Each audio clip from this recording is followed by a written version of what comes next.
আমরা 6 ঘন্টা পরে শুনবো, আগে ইষ্টক সঙ্গে শুনবো। আজ আমাদের মাঝে শ্রী শ্রী ঠাকুরের অমৃত কথা পরিবেশন করবেন আলিপুরদুয়ার থেকে যোগযুক্ত আছেন অসীম বিশ্বাস শ্রদ্ধাভাজন শ্রদ্ধেয় হরিকান্ত সরকার দাদা। আমার এই শ্রদ্ধেয় দাদার নাম ঠিকানা আমরা পেয়েছি এই শ্রদ্ধেয় সুতোপেন্দ্রনাথ রায় দাদার কাছ থেকে, গতকাল তার কাছ থেকে আমি পেয়েছি। এবং শ্রদ্ধেয় দাদার সঙ্গে যখন যোগাযোগ করি, শ্রদ্ধেয় হরিকান্ত সরকার দাদা তিনি সম্মতি দিলেন যে আজকে শ্রী ঠাকুর অমৃত কথা পরিবেশন করবেন। আজ জাগরণীর মঞ্চে, এই ভাগবতী মঞ্চে আহ্বান করছি শ্রদ্ধেয় হরিকান্ত সরকার দাদাকে। জয় গুরু দাদা, শ্রদ্ধেয় হরিকান্ত দাদা, জয় প্রণাম। জয় গুরু দাদা, জয় গুরু। সর্বপ্রথমে আমি আমার প্রিয় পরমের রাতুল চরণে ভক্তিপূর্ণ প্রণাম নিবেদন করছি। পর আমার আত্মা জগৎজননী শ্রী বর্মার শ্রী চরণে আমার ভক্তিপূর্ণ প্রণাম নিবেদন করছি। পরম পূজ্যপদ শ্রী বর্দার শ্রী চরণে আমার ভক্তিপূর্ণ প্রণাম নিবেদন করছি। পরম পূজ্যপদ শ্রী আচার্য দিকের শ্রী চরণে আমার ভক্তিপূর্ণ প্রণাম নিবেদন। আজকে এই প্রভাতী অনলাইন সৎসঙ্গে উপস্থিত পরম ব্রহ্মময় শ্রী ঠাকুরের আশীর্বাদ কৃতজ্ঞ এই তিন দাদাদের যাজক অধৈর্য দাদাদের আমার আনন্দিত জয়গুরু যথাস্থানে প্রণাম। উপস্থিত সকল ইষ্টকান্ত এবং সেরা মায়েদের সবাইকে আমার আনন্দিত জয়গুরু। আজকে প্রতিটা মানুষেরই বাঁচার একটা আকুতি রয়েছে।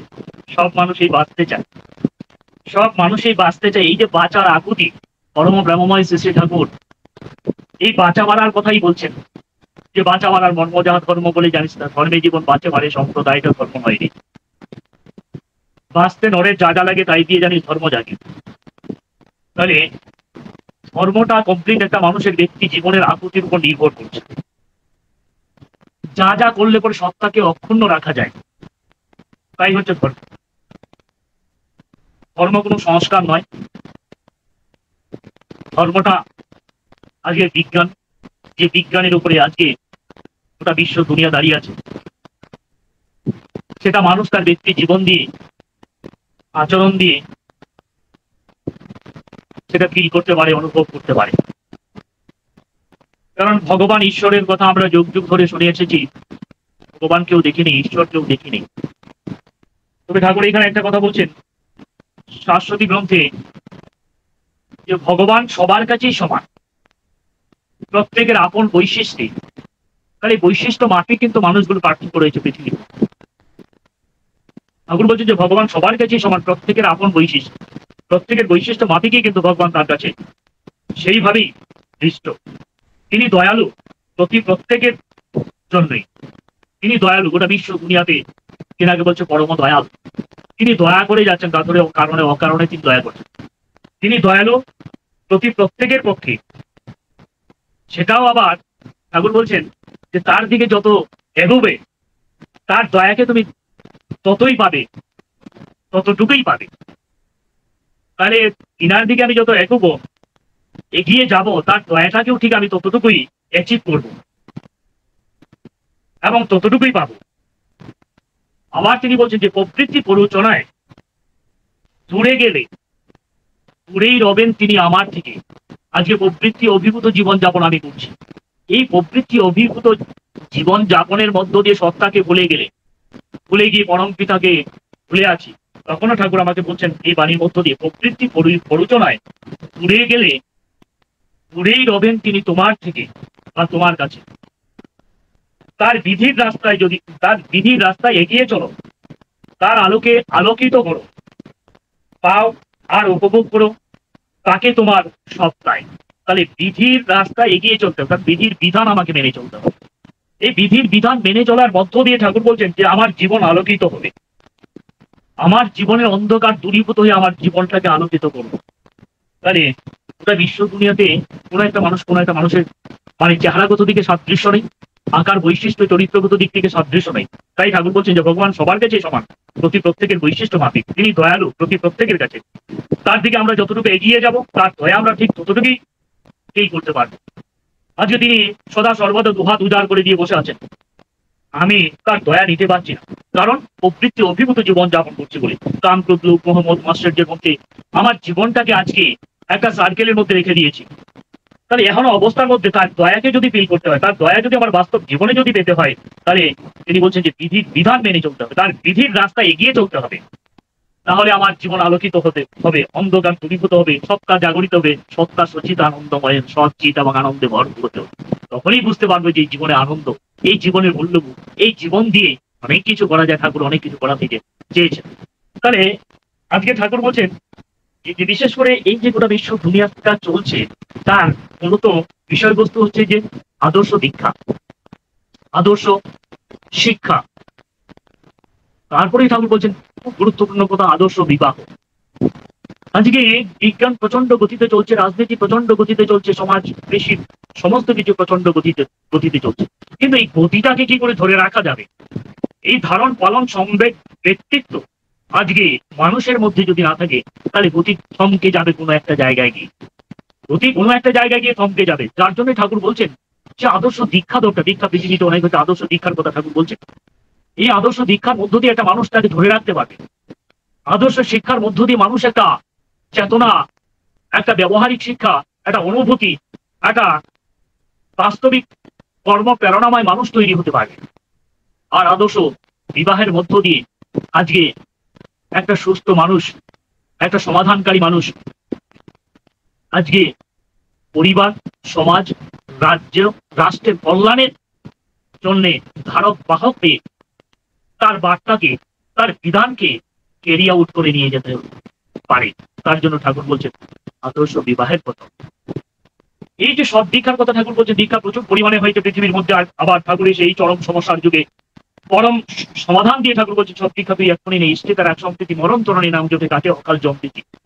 আজকে ভয় ভীতি শঙ্কার মধ্য দিয়ে মানুষ প্রতিনিয়ত চলছে, দিনের পর দিন সমস্যা একটা মিটার আর একটা আসছে, এইভাবে চারিদিকে সমস্যায় জর্জরিত হয়ে যাচ্ছে। এখন অবস্থার মধ্যে সর্ব সমস্যার সমাধান যদি দিতে হয়, তাহলে পরম পিতা পরম ব্রহ্মময় শ্রী ঠাকুরের সদ্দীক্ষা তাকে গ্রহণ করতেই হবে। এই সদ্দীক্ষা গ্রহণের মধ্য দিয়ে আজকে মানুষের মধ্যে যে কমপ্লেক্স জটিলতাগুলি আছে, সেই জটিলতা কিন্তু একদিনের জন্য হয়নি। একটা জন্মান্তরে 14 পুরুষের কর্মফল বা জটিলতা আমাদের মধ্যে আছে। তো ঠাকুর বলছেন যে এগুলাকে আজকে দেহ থেকে ছেড়ে ফেলেও দেওয়া যাবে না। এই অবস্থার মধ্যে এদেরকে নিয়ে যদি চলতে হয়, তাহলে একটা ব্যবহারিক জীবনযাপন করতে হবে, একটা আচরণমুখী জীবনযাপন করতে হবে। এই আচরণমুখী জীবনযাপনের মধ্যে প্রবৃত্তির গায়ে দিয়ে হাত লাগবে। তারা তখন কি হবে? নিয়ন্ত্রিত হবে। আজকে কাম, ক্রোধ, লোভ, মোহ, মদ, মাৎসর্য, ষড়যন্ত্র আমাদের মধ্যে প্রত্যেকের মধ্যে রয়েই গিয়েছে, এবং এরাই সর্বদা যাচ্ছে আমার লাইফটাকে লিড করবার জন্য। ওরা সর্বদা আমাকে ম্যানেজ করবার চেষ্টা করছে। তাহলে এদের প্রলোভনে যদি আমি পড়ে যাই, তাহলে আমার জীবনটা দুঃখ, দুর্দশা, জ্বালা, যন্ত্রণার মধ্য দিয়ে কোথায় গিয়ে নিঃশেষ হয়ে যাবে আমি ঠিক জানি না। আমার জীবনটাকে আমি ঠিক ধরে রাখতে পারবো, তাহলে পরিবার জীবনকে কি করে দিক নির্দেশ করবো, ডিরেকশনটা কি করে দিবে? ঠাকুর বলছেন তুমি তোমার নিজ পরিবারের, দেশের বর্তমান ভবিষ্যতের জন্য তুমি দায়ী। তাহলে তুমি সমাজের ডিরেকশনটা কি করে দিবে? তাহলে তুমি আপামর জনসাধারণের বাঁচাবার একটা উৎস কি করে হবে? ঠাকুর বলছেন যে একটা জীবন্ত মানুষ, একটা উৎস, একটা প্রেরণামূলক মানুষ, ইন্সপায়ার্ড মানুষ কি করে তৈরি হয়ে যাবে? তাহলে এটার জন্য আজকে এত বেশি কিছু চিন্তা না করে ঠাকুরের সদ্দীক্ষা গ্রহণ করে ঠাকুর বলছেন যে যজন যাজন ইষ্টভীতি, এই মৌলিক কথাগুলো আমরা অনেক দিন থেকে শুনে আসছি। ঠাকুরের এই জগৎ সংসারে যে পরিমাণ দীক্ষা হয়েছে, changing time is the changing rules for governing the children. আজকে গোটা বিশ্ব দুনিয়াতে আপানো মানুষকে, জনসাধারণকে বাঁচানোর জন্য ঠাকুরের এই সব দীক্ষা, প্রচুর পরিমাণে দীক্ষা হয়েছে, মাস ইনিশিয়েশন হয়েছে। তাহলে এই মাস ইনিশিয়েশনকে আবার ধরে রাখার জন্য ঠাকুর কিন্তু একটা সিস্টেমেটিক এখানে আজকে এটা কি বলছে, লোকশিক্ষক, প্র্যাকটিক্যাল টিচার তৈরি করে দিয়েছে। আজকে সস্তনী হোল্ডার, যাজক, অধৈর্য, সব প্রতিনিধিক ঋত্বিক, আজকে এই যে সিস্টেমটা করে দিয়েছেন, এই সিস্টেমের মধ্য দিয়ে কিন্তু যারা আজকে দীক্ষা নিয়েছে তারা আপল্ড হবে, তাদের এক্সিস্টেন্সকে তারা ধরে রাখবে, তাদের এক্সিস্টেন্সকে আরোতর ভাবে বৃদ্ধির দিকে নিয়ে যাবে এই লোকশিক্ষকদের দ্বারা। কারণ আজকের দিনে জগৎ গুরু, বিশ্বগুরু, পরম ব্রহ্মময় শ্রী ঠাকুরকে বলা হয়েছে, সেটা শুধু কথার মধ্য দিয়ে নয়, আজ ব্যক্তির জীবনের মধ্য দিয়ে এটা ফিল করতে পারছি যে তিনি যে আজকে জগৎ সংসারকে রক্ষা করতে আসছেন। আজকে এখানে একটা জিনিস দেখে বোঝা যায় যে তাকে আজকে জাতি সম্প্রদায়গত বিরোধ বলে বিভিন্ন মানুষ আজকে তার সেই চরণে আশ্রয় নিচ্ছে। কেন? একটাই কারণ, তাকে বাঁচতে হবে, তাকে বাঁচতে হবে। বাঁচার তাগিদ কিন্তু প্রতিটা মানুষের মধ্যে আছে। আজকে কাশ্মীর থেকে কন্যাকুমারী, আজকে কি বলছে গুজরাট থেকে অরুণাচল, ত্রিপুরা, আজকে গোটা ভারতবর্ষের মধ্যে, ভারতবর্ষে আমরা প্রথম দেখি যে সর্বত্র বিভিন্ন জাতি সম্প্রদায়ের মধ্যে ঠাকুরের দীক্ষা দীক্ষিত হচ্ছে। সেটা কেন হচ্ছে? তিনি কোনো সম্প্রদায়গত গুরু নয়, তিনি কোনো সাধু সন্ন্যাসী নয়, তিনি ইজ নর্মালি নর্মাল, সাধারণ থেকে অসাধারণ। আজকে সাধারণ কিরকম সাধারণ চিন্তাই করা যায় না, যে সিম্পল একজন বসে আছেন পৃথিবীর মধ্যে, আজকে সর্ব সমস্যার সমাধান দিয়েছেন। তিনি কোনো গোসাই গোবিন্দ, আজকে জটাধারী সন্ন্যাসীও নন, তাহলে তিনার মধ্যে আজকে সর্ব সমস্যার সমাধান আছে, জানিস ঈশ্বর প্রতিষ্ঠান। আজকে তাকে যদি আমি গ্রহণ করি, তাকে যদি প্রতিষ্ঠা করবার চেষ্টা যদি আমি করি, এই চেষ্টাটাই আমাকে, অম্লান চেষ্টায় আমাকে সেই মুক্তির দিকে নিয়ে যাবে, আমাকে আজকে সমস্যার চরম পর্যায়ে নিয়ে যাবে, আজকে আমার জীবন আলোয় আলোকিত করবে, আমার জীবন আনন্দে ভরপুর করে দিবে। সেই জন্য তাকে নিয়ে চলতে হবে। পরম পূজ্যপদ আচার্যদেব বলছেন, দেখুন আমাদের মধ্যে ক্ষমতা আছে, আমরা সেই ক্ষমতাটাকে ব্যবহার করি না, অপব্যবহার করছি। পরম পূজ্যপদ আচার্যদেব বলছেন, ঠাকুর বলছেন যে সৎ দীক্ষা নিয়ে আচার্যকে অনুশীলন করতে, এই ধারাটাই কিন্তু আমরা কোথাও পাইনি। দীক্ষা অনেক আছে, সৎ দীক্ষা তো এক্ষুনি নেই। ইষ্টেতে রাখ সম্প্রতি মরণতরণে নাম জপে কাটে অকাল সমৃদ্ধি। তাহলে এই মরণতরণের হাত থেকে রেহাই পেতে গেলে ঠাকুর বলছেন দীক্ষা নিয়ে আচার্যদেরকে অনুশীলন করতে। আমরাও দীক্ষার সময় এই কথাটা বলি যে আপনি বা আপনারা যারা দীক্ষা নিচ্ছেন, দীক্ষা নিচ্ছেন, তিনি পরম ব্রহ্মময় সদ্গুরু। সদ্গুরুর দীক্ষা জীবন বৃদ্ধির জন্য, জীবনের দক্ষতার জন্য, জীবনে চলার রাস্তার মানে ফর্মুলা জানার জন্যই তার দীক্ষা আপনারা গ্রহণ করছেন। আজকে দীক্ষা গ্রহণ করবার পরে যা ব্যবহারিক আচরণবিধি রয়েছে, সেই ব্যবহারিক আচরণবিধি যিনি আমাদেরকে শিখিয়ে দিচ্ছেন, আজকে হাতে ধরে পরে করিয়ে, তিনি হচ্ছেন আচার্যদেব। ঠাকুর বারবার বলছেন যে আচার্য অনুশীলনী জীবনযাপন করবার। এই আচার্য অনুশীলনী জীবনযাপনের মধ্য দিয়ে, তার সঙ্গে যুক্ত থাকার মধ্য দিয়ে একটা মানুষ সর্ব সমস্যার সমাধান পেয়ে যাচ্ছে, অকাল মৃত্যুর হাত থেকে রেহাই পেয়ে যাচ্ছে। তিনি অন্তর্যামী। আজকে জীবন্ত ঠাকুর, আজকে জীবন্ত অবস্থা পৃথিবীর মধ্যে ঠাকুর যেমনটি বলতেন, যেমন করে মানুষকে কাছে টানতেন, যেমন করে মানুষের সমস্যার সমাধান দিতেন, আমরা ঠিক তেমনটি করে এখন দেখতে পাচ্ছি যে আচার্যদেব, এই আচার্য পরম্পরার মধ্য দিয়ে তিনি ঠাকুর আমাদেরকে সেই স্নেহ ভালোবাসা মধ্য দিয়ে আমাদেরকে এখনো ঠিক আচার্য পরম্পরার মধ্য দিয়ে ধরে রেখেছেন।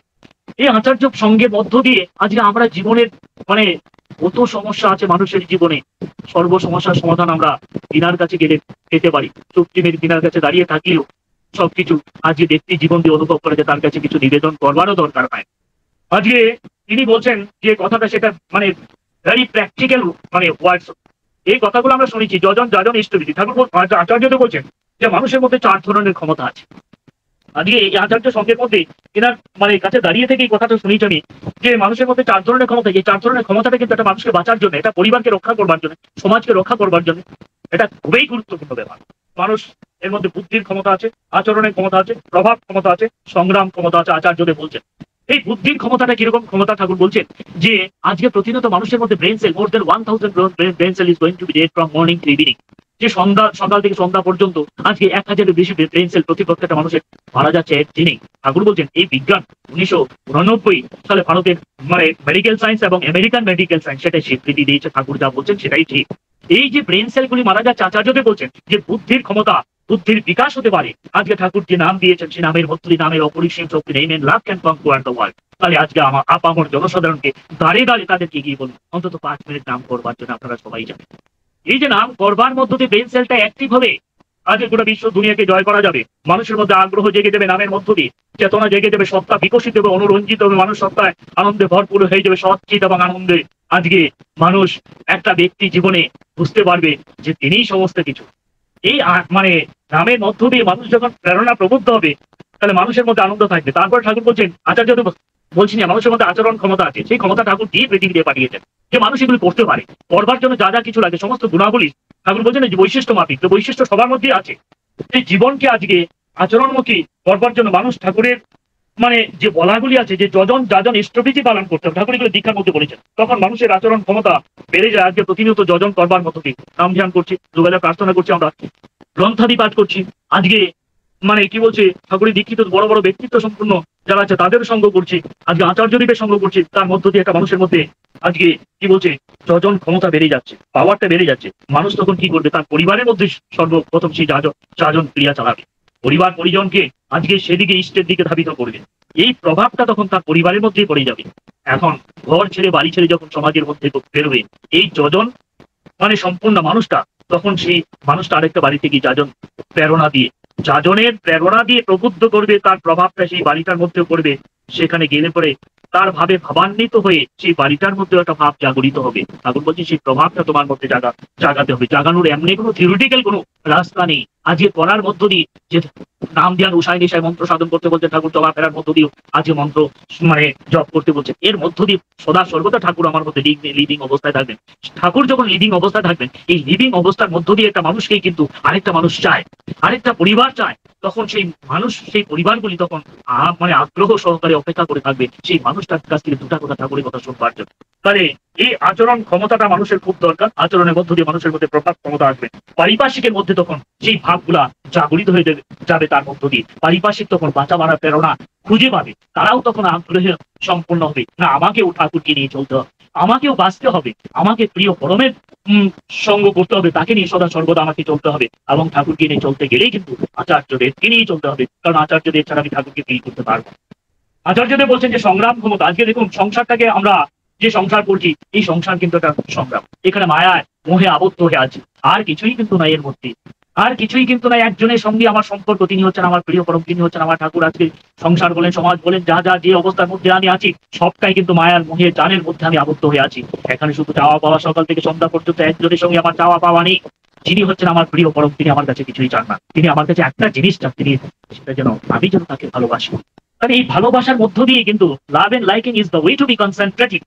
এই ওয়ে টু বি কনসেন্ট্রেটিং, আমি তার প্রতি কেন্দ্রায়িত হয়ে চলবো, আমি তার প্রতি কেন্দ্রায়িত হয়ে চলতে গেলে আমাকে কিন্তু এই বিহেভিয়ারাল অ্যাটিটিউড গুলো, বিহেভিয়ারাল আচরণগুলো কিন্তু আমাকে প্রতিনিয়ত করতে হবে, প্রতিদিনই করতে হবে। এইগুলো যদি আমি না করি, তাহলে তার প্রতি কনসেন্ট্রেটিং হওয়া কিছুতেই সম্ভব নয়। করাই হচ্ছে পাওয়ার জন্যই, আমি তাকে দিতে পারি, এই করবার মধ্য দিয়ে আমার মধ্যে যদি করাগুলি থাকে, তাহলে অটোমেটিক তাকে আমি আমার মধ্যে ফিল করতে পারবো, আমার মধ্যে তাকে জীবন্ত অবস্থায় রাখতে পারবো। আজকে দু চোখ বন্ধ করলে আগ্রা চোখে তাকে আমি দর্শন করতে পারছি কিনা, যদি দর্শন করতে না পারি, আমার সেই সাধনা বৃথা, আমার জীবনটা যন্ত্রণাময়। আজকে তেনাকে একবার এক সেকেন্ডের জন্য যদি দর্শন হয়, তাহলে আজকে আমার জীবন প্রেরণায় প্রবুদ্ধ হয়ে ওঠে, ভাইব্রেশন শরীরের মধ্যে জেগে ওঠে। তাহলে নাম করতে গেলে জ্ঞানও কিন্তু করতে হবে, তার মধ্য দিয়ে মানুষের সংগ্রাম ক্ষমতা বেড়ে যাবে। এই সংসার সংগ্রাম একটা, আজকে জগৎ সংসারে আজকে ঠাকুর যে কথাগুলি বলছেন সেটাও সংগ্রাম। এই সংগ্রাম গোটা বিশ্ব দুনিয়াতে সৎসঙ্গের জগতে চলছে, এই সংগ্রামের কান্ডারি কিন্তু আমরা। তাহলে আমাদেরকে এই সংগ্রামকে আরোতর ভাবে এগিয়ে নিয়ে যেতে হবে, গোটা বিশ্ব দুনিয়ার মানুষকে বাঁচাবার রাস্তা দেখাতে হবে, তাদেরকে সমাধানের রাস্তা দেখাতে হবে, তাদেরকে জীবনের আনন্দে আজকে ভরপুর করে দিতে হবে। তাহলে আচার্যদেব বলছেন যে মানুষের মধ্যে সংগ্রাম ক্ষমতাও রয়ে গেছে। আজকে 4 পয়সা উপার্জন করবো, আজকে কি বলছে একটা কমফোর্ট জোনে থাকবো, জীবন যাপন করবো, তাহলে ঠাকুরকে ফিল করা কঠিন ব্যাপার।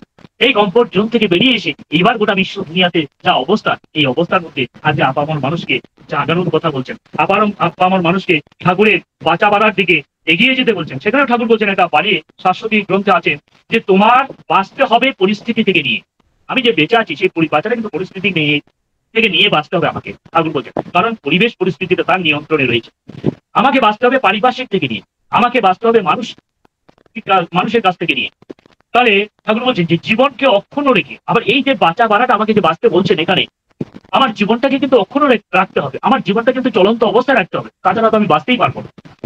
তাহলে সবার আগে আমাকে কি করতে বলছেন ঠাকুর? সবার আগে দেখতে হবে তাদের স্বার্থ যারা তোমার বাঁচা বাড়ার স্বার্থ, সবার আগে দেখতে হবে তাদের স্বার্থ যারা তোমার বাঁচা বাড়ার স্বার্থ।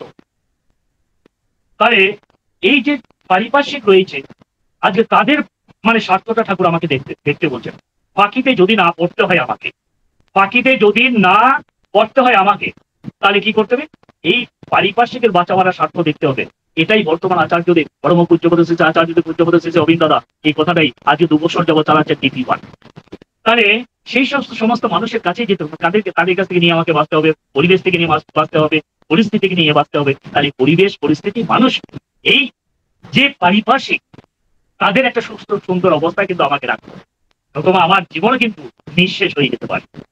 তাহলে এই চাজন প্রক্রিয়াটা আজকে চালাতে গিয়ে বা আচার্যদেবের আশীর্বাদ বাড়ি বাড়ি পৌঁছাতে গিয়ে দেখা যাচ্ছে যে মানুষগুলো প্রেরণা পাচ্ছে যে আমরা আর ঠাকুরকে ভুলে থাকবো না, আমরা ঠাকুরকে দূরে সরিয়ে রাখবো না। বাড়ি বাড়ি দেখা যাচ্ছে দীক্ষা নিয়েছিল, অনেকদিন হয়ে গেছে, দীক্ষা নিয়ে তারা সমস্ত কিছু ভুলে গেছে, বা দীক্ষা নিয়েও তারা বাড়িতে ঠাকুরকে রেখেছেন, ঠাকুর বর্মা আছেন বা বর্দা আছেন, বা কারো বাড়িতে শুধু ঠাকুর আছেন, এমন অবস্থা আছেন দেবদেবতার হাজারো দেবদেবতার মাঝখানে বসে আছেন।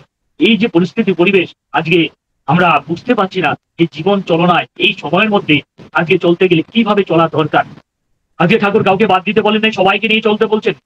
আজকে এই যে জিনিসটা সবাইকে নিয়ে যে চলতে বলছেন, এখানে এটা কিন্তু একটা বিরাট ব্যাপার। তাহলে চলতে গেলে আমার জীবন্ত আদর্শের প্রতি আমাকে অ্যাটাচড হতে হবে, adhere an attachment with living idol. Adhere an attachment যদি আমার না থাকে, তাহলে আমার মধ্যেও কিন্তু একটা বিদ্বেষ ভাব আসতে পারে। তাহলে মানুষ একজন আরেকজন গুরুকে মানতে পারছে না, সহ্য করতে পারছে না, বা তার কথাগুলি শুনতে পাচ্ছে না, কিন্তু ঠাকুর সেটা আমাদেরকে বলেন নেই, আমাদেরকে সবাইকে নিয়ে চলতে বলছেন, সবার প্রতি শ্রদ্ধা সম্পূর্ণ হতে বলছেন।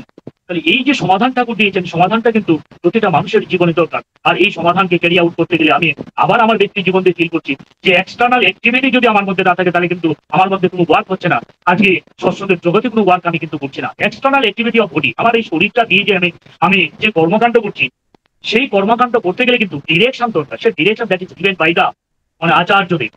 The external activity of body and words, that words is given by আচার্যদেব। যে আচার্যদেব যে ওয়ার্ড দিচ্ছেন বা শব্দ দিচ্ছেন বা যে বাক্য বলছেন, সেটার দ্বারা আমি কি হচ্ছি যে ইনফ্লুয়েন্সড হয়ে যাচ্ছি। আজকে ইনফ্লুয়েন্সড হয়ে আজকে আমার মনের মধ্যে একটা তরঙ্গ সৃষ্টি হয়ে যাচ্ছে, না তিনি যেটা বলছেন এটাই সর্বসমস্যার সমাধান, তিনি যেটা বলছেন এটাই আমার মঙ্গল, এটাই আমার সাধনা, এটাই আমার তপস্যা। সুতরাং আমাকে কি করতে হবে? আজকে আমাকে বেরিয়ে পড়তে হবে। তাহলে আমি যদি এই শরীরটা দিয়ে আজকে ঘর থেকে যদি না বেরোতে পারি, তাহলে কিন্তু কর্ম কিন্তু আজকে সম্ভব নয়। ওয়ার্ক যেটা বলছে যে ফিজিক্যাল সায়েন্স যেটা বলছে, ফিজিক্স যেটা বলছে যে ডিসপ্লেসমেন্ট যদি না হয়, তাহলে ওয়ার্ক হচ্ছে না। তদ্রুপ আজকে আমরা বাড়ি থেকে বা এই কমফোর্ট জোন থেকে যদি বেরোতে না পারি, তাহলে কিন্তু আজকের জগতে সৎসঙ্গের জগতে কিন্তু আমি কিন্তু কোনো ওয়ার্ক করছি না। তাহলে এই ওয়ার্ক করবার জন্য তিনি কথাটা বলছেন।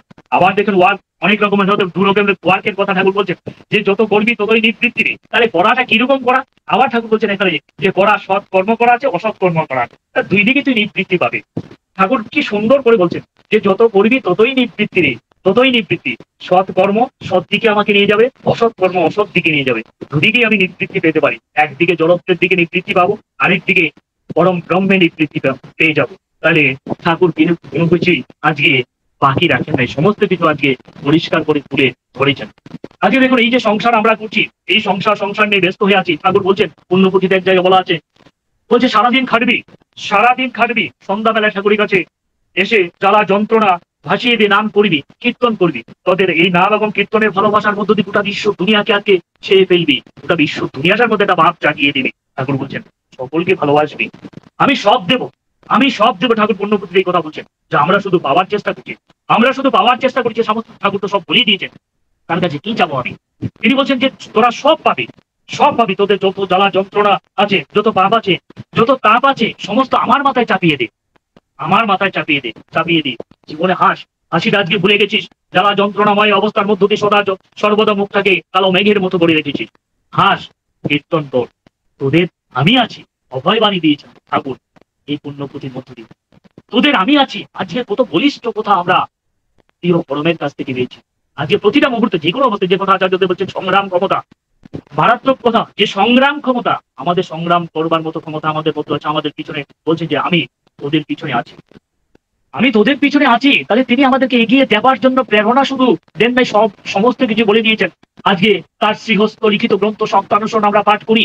আজকে গোটা বিশ্ব দুনিয়ার আপামর মানুষের সমস্ত ডিরেকশনটা ঠাকুর এই সপ্তানুসরণের মধ্য দিয়ে দিয়েছেন। আপামর জনসাধারণকে সপ্তানুসরণ করবার জন্য আমাদেরকে প্রেরণায় প্রবুদ্ধ করতে হবে। যে দীক্ষায় দীক্ষিত হয়নি তাকে তার মধ্যে ইন্টারেস্ট জাগিয়ে দিতে হবে। দাদা এই বইখানি রাখুন, আজকে পরমা ব্রহ্মশ্রী ঠাকুরের শ্রীহস্ত লিখিত গ্রন্থ গোটা বিশ্ব দুনিয়াতে আজকে অবতার প্রেরিত। প্রফেট বলেন, ভগবান বলেন, ঈশ্বর বলেন, যাই কিছু বলেন, কেউ হাত ধরে কলম ধরে লিখে যান নাই। তিনি আজকে গোটা বিশ্ব দুনিয়ার সমস্ত জিস এই পুঁথিপুস্তকের মধ্যে, এই পুস্তকের মধ্যে লিখে গেছেন। এক রাত্রি সময় করে দাদা একটু পড়বেন। আজকে মানুষের সমস্ত সমস্যার সমাধান, সমস্ত ডিরেকশন এই বইটার মধ্যে আছে। তাহলে এটাকেও জাগিয়ে দেবার চেষ্টা আমাকে করতে হবে, নতুবা আজকে আমি আমার মধ্যেই থাকবো।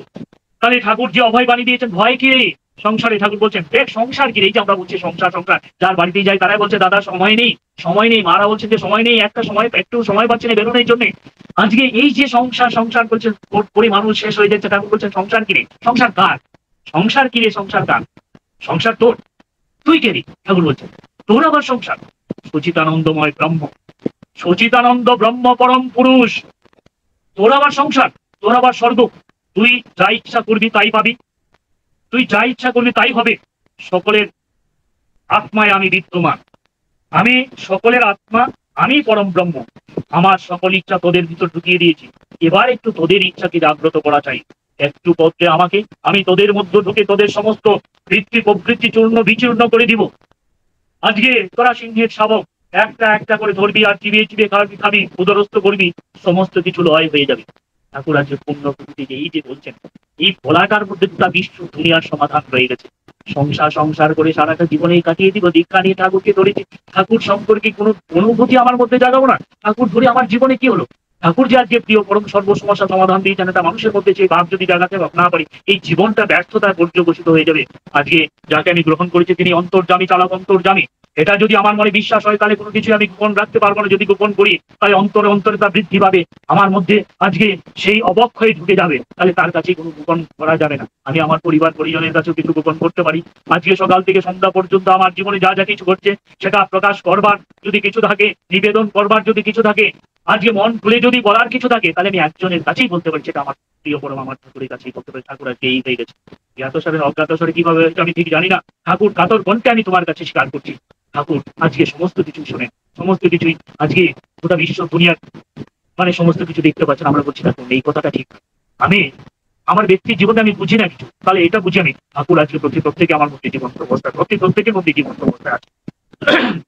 যাই হোক, আজকে এই বাঁচা বাড়াটা হচ্ছে সবচেয়ে বড় কথা। তাহলে আরেকটা কথা আমি বলেছিলাম যে বাঁচতে গেলে যে মানুষের তিনটা দিক দরকার, বিশেষ দরকার। যে দীক্ষার কথাটা এখানে যতটুকু আমি আমার মতো মূর্খ মানুষ যা যা কিছু বললাম, হয়তো যদি কিছু ভালো লাগে আপনারা নেবেন। এবার ঠাকুর যে কথাটা বলছেন, যে বিবাহের কথাটা বলছেন, সেখানে একটু আমি বলি, কারণ এটা আমি প্রথম বলেছিলাম যে আজকে বিবাহের কথা ঠাকুর বলছেন যে ইউজেনিক সাইন্স, আজকে জেনেটিক এনরিচমেন্ট। বিবাহের মুখ্য উদ্দেশ্য হচ্ছে জেনেটিক এনরিচমেন্ট, আজকে কালচারাল এনরিচমেন্ট এবং ফিজিক্যাল এনরিচমেন্ট।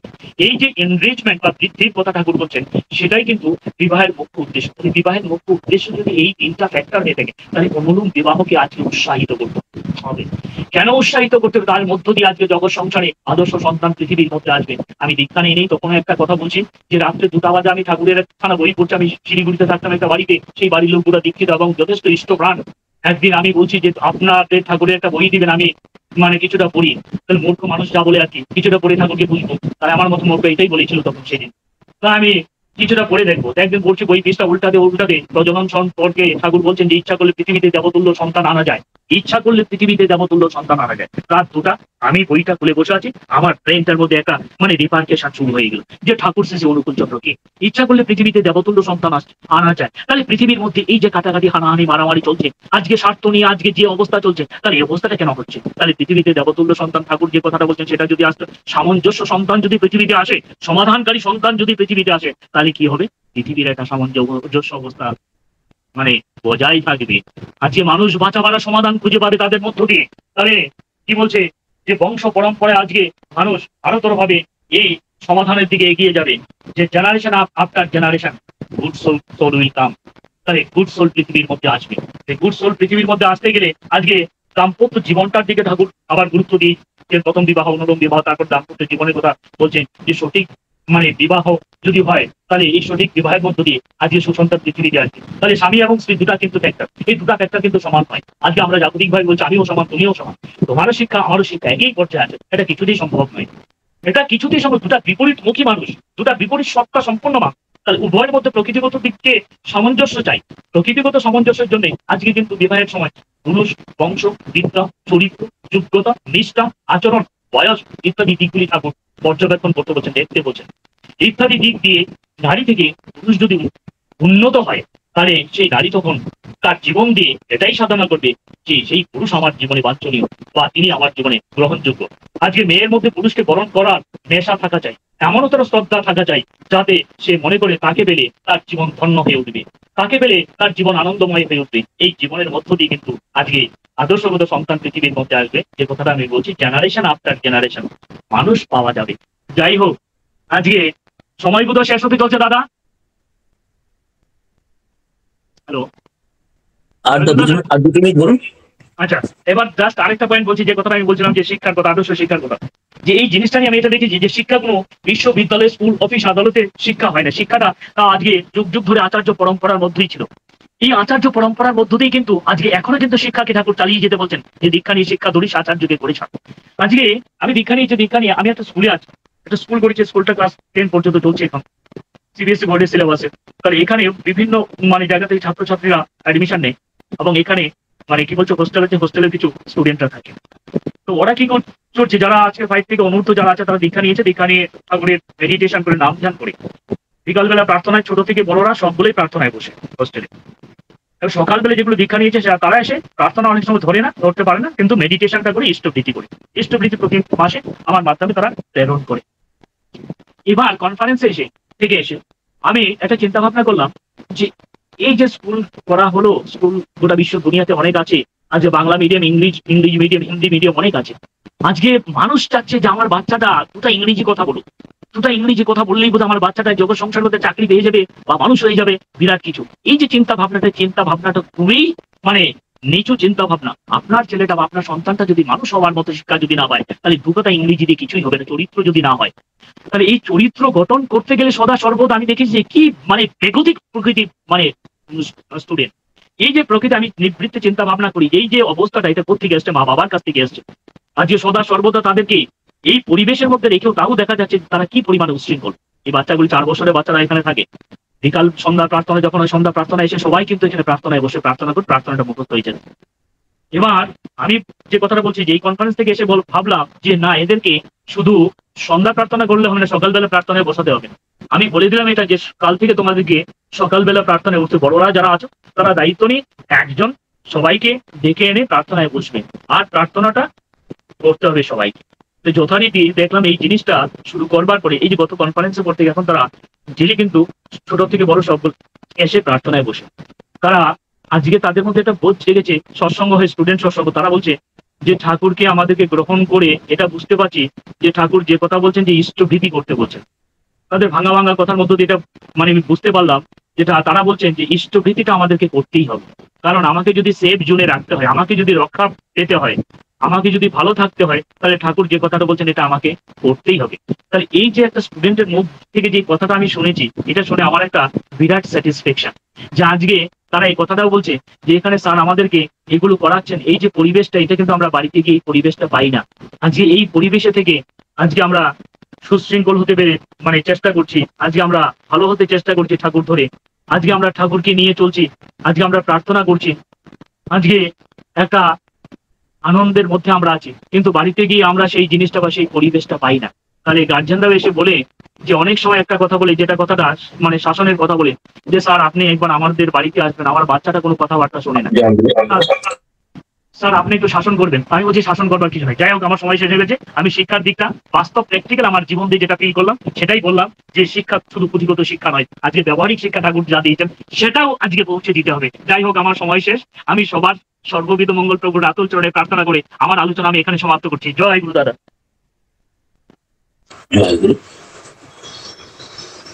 কি বলবো, এটা প্রকৃত পুরোপুরি এক স্বল্প সময়ের মধ্যে শ্রী শ্রী ঠাকুর তো অনন্ত অসীম, এবং সৎসঙ্গে এইটুকু সময়ের মধ্যে তাকে তুলে ধরা।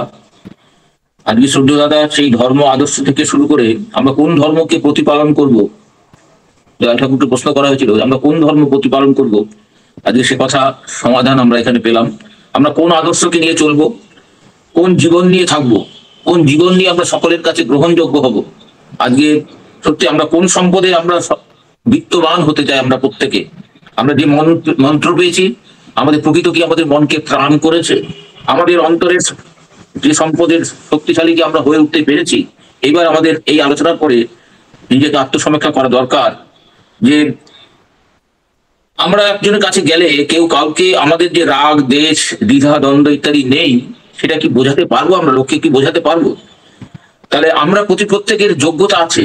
এই সুধা স্বাদ যে আমরা আস্বাদন করলাম এতক্ষণ ধরে, কি বলবো, আমরা সবকিছু তিনি বলেছেন, শিক্ষা, দীক্ষা, বিবাহ, সব ব্যাপার। শেষের দিকে সন্তান পরিচর্যা নিয়েও একটু ইঙ্গিত দিচ্ছিলেন। আমার দাদার কাছ থেকে পরবর্তী যে বিষয়ের উপর একটু আলোচনা শোনার ইচ্ছা হলো, কেন কি আমি দেখলাম অসাধারণ। আমরা আজকে যে বক্তব্য শুনলাম একটা বিষয়ের উপরে থাকলে পরে আমরা এইটুকু সময়ের মধ্যে আরো বেশি খুব মানে তাৎপর্যপূর্ণ এবং বিশদ ভাবে আমরা জানতে পারি। জীবন মানে তো অনন্ত বিষয়। তাই কর্মদয়ালের কাছে আমার উদয়ালের কথা আবারও দাদার কাছ থেকে শোনার ইচ্ছা রইল। আমাদের আসল কথা যে মুক্তি, অপ্রেম থেকে মুক্তি, এই ত্রুটি গলদ থেকে মুক্তি, প্রবৃত্তি পরায়ণ থেকে মুক্তি পেতে গেলে শ্রী শ্রী ঠাকুরকে ধরতেই হবে। আমাদের প্রত্যেকে বৈশিষ্ট্য অনুযায়ী তিনি দয়া করে চলেছেন, আপনি সেটাও বলেছেন। তা আমরা যা কিছু বৈশিষ্ট্য নিয়ে আছি তার উপর কি সত্যিকারের কি দাঁড়িয়ে আছি, এই প্রশ্নটা হচ্ছে প্রত্যেকের কাছে নিজের কাছে নিজের প্রশ্ন আমাদের প্রত্যেকের। এবং আমরা কি ভর দুনিয়াতে ভালোবাসা আমরা কার কাছ থেকে শিখেছি? ভালোবাসা কি? ভালোবাসা মানেই অ্যালার্ট থাকা, দীক্ষা মানে ফার্দারেন্স অফ কমন সেন্স, আমরা জানি এগুলো। তো ভালোবাসা মানেই এই মস্তিষ্ককে সজাগ রাখা, নিয়োজিত করা, এবং তিনি কর্ম সম্পাদনের কথাও বলেছেন। আজকে করা কাজ করা মানে করা কাজ শেখায়, করা বলতে কাজ শেখায়। আমরা সেই আচার্য পরম্পরা পেয়েছি, সে কথাও তিনি বললেন, সকল কথাই তিনি বলেছেন স্বল্প সময়ের মধ্যে। আমার সদ্য তার নামটাও তার সঙ্গে হরিযুক্ত আছেন, খুব সুন্দর, তিনি ঠাকুরকে নিয়েই চলেছেন। হরিকান্ত সরকার দাদা সদ্য, তার পরিবার এবং পারিপার্শ্বিক সকলের সার্বিক মঙ্গল প্রার্থনা তো করি। তিনি এর পরের দিন আমাদের বিষয় সম্বন্ধে কোনো নির্দিষ্ট কোনো বিষয়ের উপরে দাদার কাছে শুনবার ইচ্ছা রইল। দাদা সুস্থ থাকবেন, ভালো থাকবেন, আমাদের মাঝে আবার আবার আসবেন দাদা। জয় গুরু। জয় জয় গুরু। গুরু, জয় গুরু, জয় গুরু। এবার আমরা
Thank you.